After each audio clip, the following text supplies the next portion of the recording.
Hi all, thanks for tuning in. Welcome to episode 4 of My Story. Today we've been joined by ex-professional footballer Ben Harrison. Ben, hope you're well, mate. I'm good, thanks. How are you? Yeah, good, thank you, mate. Just trying to stay active during this isolation period. Thanks for taking the time, obviously, to catch up and have a chat. So yeah, mate, it's all over to you, really. Just about your story through football, your experiences. And let's just start with what made you get into football and how you got into football, first of all. It's quite funny, actually. I didn't really have an interest of going into football. I used to just play Sunday League, my local team, which was a park on the back of my house. And then I've got a friend in school, and then I used to go football training with him. He had a club, and he said, "Look, do you want to come down?" And then we kind of stayed together. And then we used to follow each other around to the club. So, for example, if he left the club, I'd have to go the same club as him because he used to take me to football training. And then eventually he said he was going to AFC Wimbledon. And at the time, AFC Wimbledon were a Sunday League team. I think you'll remember, Cavs, because they was in the conference at this time because of what happened a long time ago with the old Wimbledon. And so, yeah, I got to AFC when I was about 12. And once again, we were still a Sunday League team. I think we were trained on a Friday. Trained on a Friday night, and then we used to play on a Sunday. And it was your typical. We used to play at Tolworth, your typical Sunday League team. And then it's still classed as a grassroots level then. Grassroots. We were playing Sunday League against like Sheen Lions, Predators. It was literally grassroots. And then about when I was about 14, I didn't even really know this either as well. Like AFC was doing quite well in the Conference Prem. Didn't really take an interest. And then our manager at the time, Tony Wilson, said, "Look, boys," he sat us down and he said, "Look, AFC Wimbledon could get promoted into the Football League. And if this happens, they're looking to turn the under-15s and the 16s into an academy." And to be honest, I still had no idea. I had no idea about that. I had no idea what an academy was. All I was just playing football on a Sunday with my mates. And then eventually AFC did win, and they went into the Football League, and they turned into an academy, and then we all had to retrial, and that's how I started my academy career. But before that, it was just all about following my friends around, playing Sunday League football with everyone.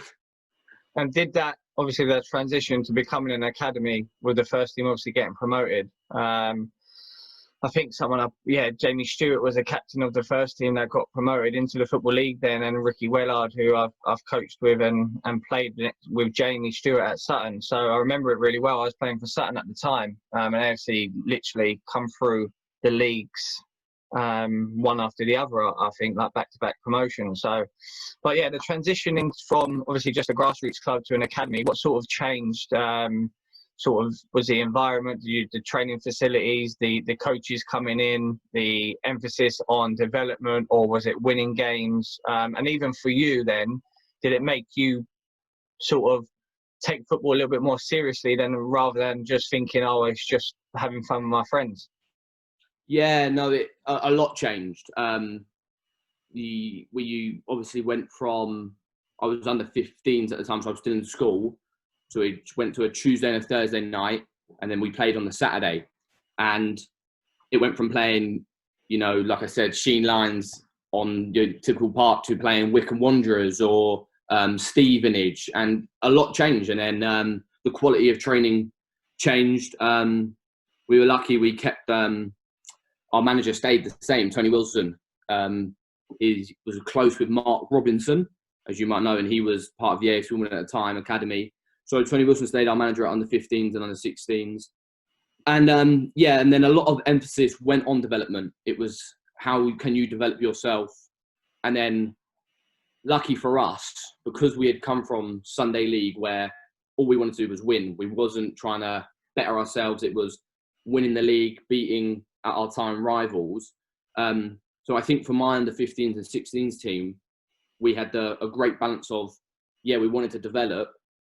But come Saturday, I think our experiences of Sunday League come out and we wanted to win no matter what. Whereas I think certain academies, there's not an emphasis on winning. We had a real fire in our belly to, no matter who we play, even if it was academy football, we did everything we could to win. And it did change my mindset. When I was about 13, 14, just when they got promoted, I was going to leave AFC just to go play with my other friends and another Sunday League because I had no interest of trying to be a professional footballer. It was all about turning up on a Sunday morning, having fun. And I decided to stick with it. And then once you actually went into that academy, I thought to myself, like, why not give this a real go and throw myself into this and try and just do the best I can.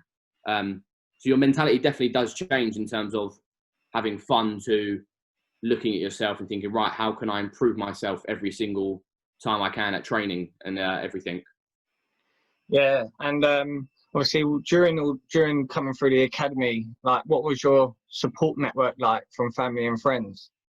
My support was really good. I think we had the same.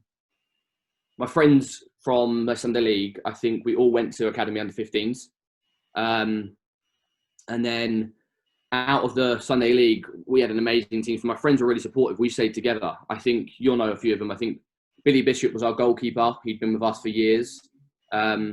Excellent. Callum Wilson was our right back, and he'd been with us since under 12. Ryan Sweeney was with us at Sunday League. Me. Then we had Dan Gallagher was our Sunday League. Billy Frost, who stayed with us until scholarship. Egli Kadjar stayed with us until he stayed with us until pro. Dan Adji, and then we also had Patch Roberts who left and went to a bigger thing. So in terms of friends, I had a great support because they were all with me. And then my family were brilliant. My dad was so supportive, and at the time when you're a young lad, you kind of think your dad's a bit too harsh and a bit too on you. And now you kind of realise, but he'd come to every game. I was lucky because I had an older brother who liked to play, didn't really play at a high level, but that stemmed down when my dad watched him so much. So when it happened to me, my dad was there every game, giving me little tips, whether they were good or bad tips. But yeah, so he was so supportive, took me up and down the country. Every training session would be there. My support network was brilliant. And I think that has a huge impact on your development. Yeah, definitely. If you know you've got that support at home and with friends, and like you said, it sounds like you sort of come through the whole academy experience with the same group of boys. And that sort of leads me on to the next question. Obviously, going through the academy, when it obviously AFC become an academy, and then going through your scholarship and then getting your pro, how many of those boys made it through with you? And what was that like? Obviously, like you just said, losing some of, I gather you lost some of them along the way, in terms of them leaving AFC Wimbledon and you still being there. How did that affect you, obviously, because they were close mates of yours? I think it was tough. I lost the boy I used to travel around with was Patrick Roberts, and he left, and that was a shock to me because he took me training. We were very, very close, so I had to learn. I had to learn to make new friends within that team, and I did because Patrick left, I think, about under 14s, and he went on. But coming through, we had, I think, coming through scholarship, Egli, Dan, Ryan, Billy Bishop, me, Dan Adji, and Callum Wilson. So it was about 7 or 8 of us. Ollie Haynes. So it was sad to lose some certain people we did, because you grow up with them. But in the other sense, 7 or 8 of my mates have come through and we've got scholarships. So in our mindset, it was the best thing ever. I'm going to, like, the scholarship, I was going to college with my mates. And then after college, me and my mates, 8 of us, well, we had a bigger squad, but my 8 closest friends were at training with me. And so it was hard, but having those 8 mates really pulled you through. They made you a better player on training day and on match day. If I saw someone doing extra on a training day, I'd be thinking, hold up, Ryan's doing extra, why am I not? So you pushed each other. And on match day, because I had grown up with these boys, I knew that they'd go to war with me. It's a bit cliche, but like I said, that academy side doesn't have that winning mentality. We had that winning mentality, and I knew. I looked around with Billy and Ryan and Dan. I knew that we would do everything we can to support each other on the match day, and we'd go to war with each other, and that had a huge impact and probably made us all better players in that sense. Yeah, spot on, mate. Especially like even now playing non-league, as you know, obviously we played together and having that secure change room and that camaraderie between you all. It does make you want to run that little bit harder or fight that little bit more, and also gets you through, especially in the non-league scene, a season with long travelling away and stuff like that. So yeah, definitely. I think touching on that, I joined Merstham when you were there, my first season. I probably wasn't as close to the boys in the change room, and I found it quite difficult, never playing non-league, and going into a new change room and not knowing the boys. And then I think you'll admit the second season, the change room got really close, and I think look at the run we had. That's the season we got to the playoffs, and I think it all stemmed down to how well we all got on and how strong we were in the change room. yeah, definitely. And we used to win games before even stepping onto the pitch because, like you said, that whole togetherness. You can't sort of make it happen. It either comes together or it doesn't with the personalities and the characters you've got in the group. Yeah. But just rewinding it back, mate, before you obviously dropped down to non-league, just talk us through obviously making your first team debut and getting that pro. How did that feel for you and for your family and for all the hard work that you've put in, obviously, since you started football? Yeah, it was crazy because I wasn't the best in my team. I'll happily admit that there was good players, but I think my mindset was pretty better than theirs. I practice every day. Everything I did was football. I come home from football and I'd practice, and so to get my first appearance was in pre-season. For some reason they must be short on left backs, and my under 18s manager called me in and said, "Look, you're going to go play Aldershot with the first team, the pre-season friendly." And I was like, "Okay." And then I trained on the Friday with the first team. It was so strange, I was 17 at the time, and for the first time in a long time, I felt like a boy amongst men. I felt, well, these are men, and yeah, then I travelled with them on the Saturday, made my first appearance against Aldershot, and I started and played the whole game for some reason. Did okay, but it was amazing feeling and amazing to experience what it's like in professional men's football, because there's a huge difference, as you would know, between that and academy football. Once you go into the professional men's game, it kind of goes back to Sunday League. It's the development's out of the question. It's winning people's jobs, managers' jobs, and you've got to put points on the table. So yeah, we played Aldershot, and then I kind of went back and they said like, "Oh, you did well. We'll keep an eye on you." And I went back into the under 18s. So for me, I was over the moon. I was like, "This is the best thing ever. I've done quite well, and then I'm still training with my mates. What could go wrong?" And then they asked me to keep training with them throughout the season. I started training with them throughout the season, training with them every day. And I was starting to get used. You do eventually get used to it, to be honest with you. At first I was so nervous, and then you train, and the boys look after you. And then I was on the bench for the first game, and I didn't come on. I can't remember who it was against. And we was at home, and my dad texted me saying, "Make sure you say thank you." And I was a bit embarrassed. So next to the changing rooms is the manager's office after the game. So I knocked on the door. Pretty silly of me now, but the managers were sitting in there, and I went over and said, "I just want to say thank you," and shook his hand in front of the other manager as well, the opposition manager. So I think he really liked that, and he pulled me outside and said, "Look, I've got a lot of respect for you for that. So I want you to keep you around the first team." And then so I was on the bench a lot, and it was amazing. I was going to college with my friends, and then doing what I've trained so hard to do and worked so hard. It was almost a relief. And then we played Southend or Gillingham. I think it was Gillingham or Southend in the John Paints Trophy on a Tuesday, Wednesday night. And I was on the bench. Once again, didn't think I was going to come on. I've been on the bench for a few games. And the left back, Callum Kennedy, just got injured just before half time. And I thought, he might make it. I was praying he made it.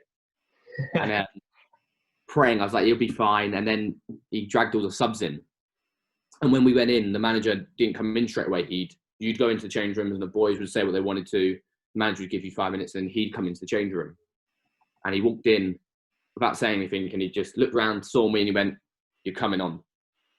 And I was like, "Huh?" He said, "Get your shirt ready and your shin pads. You're playing." And I was like, "Okay." And so I come on the second half, at half time.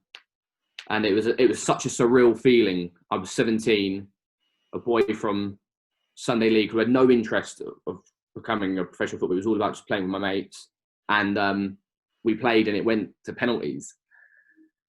So from being told you're coming on to I have to maybe take a penalty, it was my worst nightmare. I was so nervous. And luckily we won on penalties. And it was the best feeling ever. We won. The crowd was buzzing. I played well. So I don't know how. And all I could hear, it's funny, I always say this, all I could hear was my dad. I couldn't hear nothing else in the stand. I could just hear my dad whistling the whole game. It was crazy. And then, Callum Kennedy was injured for a few weeks. So he said, we was going through training and he pulled me to one side on a Friday and said, "You're going to be starting on the Saturday against Accrington Stanley away."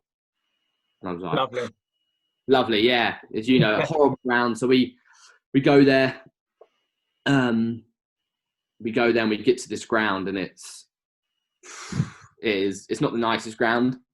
Change rooms were horrible. I got abuse all game. Corners, they were just saying everything. We lost. They could score in the last minute. I played well. Didn't think anything of it. Game done. He said, "Ben, you did really well. Brilliant." And we had Burton Albion in the Tuesday night, and they were top of the table. And Callum Kennedy was back. So in my head, I was, "Callum, you go back in. I've done what I needed to do." And he pulled us in on the training ground on the Tuesday afternoon. And we were all sitting there and he had a clipboard and he removed the paper and it said I was starting against top of the table. And we ended up winning 3-0 at home. So I was just on this high. And then we had Morecambe on the Saturday and he started me again. And we won 1-0. So all of a sudden, I was like, I've started 3 games in a row and we've beat top of the table and 1-2 in the bounce. It was amazing. And then, I got offered my pro. Just before the Newport game. We had Newport on the Saturday and he pulled me in and he said, "I'm going to offer you a pro deal." And at this time, I had a lot of agents calling me up. And it's very confusing for a young man who's just starting out in the game, who's never experienced this, hasn't got friends or family who have experienced this. So you're looking for maybe different opinions, like what to do. Didn't really have any. And so he offered me a deal. And then I had people telling me, "Don't sign it. Do sign it." The money wasn't great. But for me, it was never about the money. I would have played for free at the time. And eventually I signed a deal and I went up to Newport and I had a really bad game. And I got dragged after 60 minutes. And then I stayed for that season in the first team on the bench till the end of the season. And it was probably the best season I've ever had. It was, I was 17, signed my pro deal, played a few games, was happy to come back out because I never thought to myself, I'm going to play 30 games this season. And then was on the bench the rest of the season too. So from going from Sunday League to academy with my friends to getting picked for the first team, to be offered a professional deal and to play games, it was unbelievable. Yeah, and just to touch on, mate, a few things you said. So the first question I want to ask is, in terms of when you got offered that pro, and those agents were obviously contacting you, I use the term harassing you lightly, but yeah, those constant calls and not knowing what to do. even with that, mate, what sort of decision did you come with, and who? I know you said that no one had